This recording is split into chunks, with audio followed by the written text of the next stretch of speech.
Cryptocurrency is the buzzword in the tech and investment worlds today. Everyone seems to be talking about crypto only, and almost everyone thinks that it can make you rich almost instantly. But is it really like that? Well, the latest report about Singapore's cryptocurrency debacle shows otherwise. Hi and welcome. You're watching TFI English, the national socio-political analysis arm of the TFI Media Group. I'm your host Piyush, and in this video I will talk about Singapore's cryptocurrency debacle that shows how risky these new monies are. Let's begin. Cryptocurrency has grown into a huge industry over the past few years.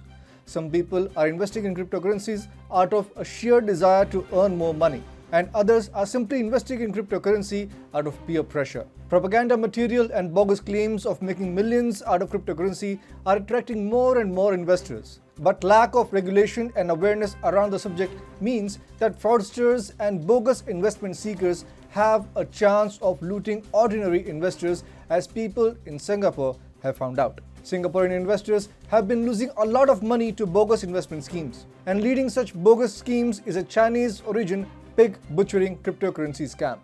Victims in Singapore lost $141.90 million to the scam last year, almost over 5 times more than $34.86 million that they had lost in 2019. The unique name of cryptocurrency scam comes from a Chinese term, sha zhu pan, which basically implies fattening a pig before butchering it.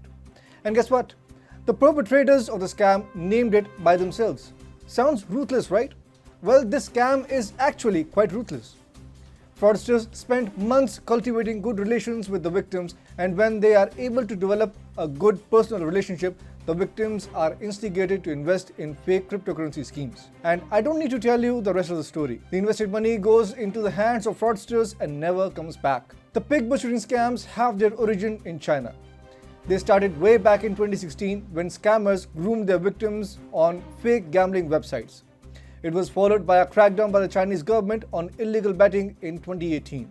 So fraudsters started targeting Chinese-speaking diaspora in Southeast Asia instead. The demography expanded to Europe and the US also, and therefore scam tactics evolved to cash in on such growing craze for cryptocurrency investments. Singapore police force said that victims ended up transferring money mostly into banks in mainland China and Hong Kong. A police officer was quoted by the broadsheet as saying, "They were asked to pay administrative fees, security fees or taxes in order to reap profits.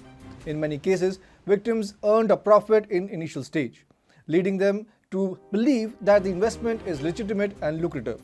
The officer added, once large amount of monies were deposited into the designated accounts, the scammers became uncontactable. And what makes the scam murky?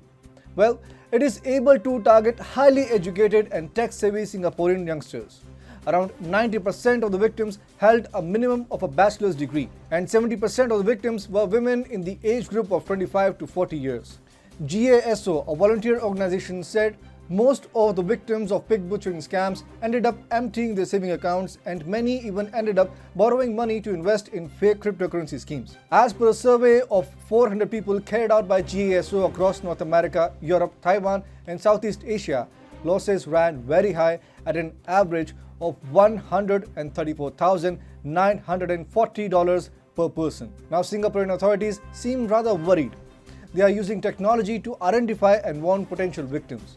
They are sending SMS advisories, and police are also working with foreign law enforcement agencies. But you know what fraudulent schemes are like. Fraudsters end up looting people despite all possible administrative precautions. So, this is how dangerous, relentless, and careless investment in cryptocurrency can be.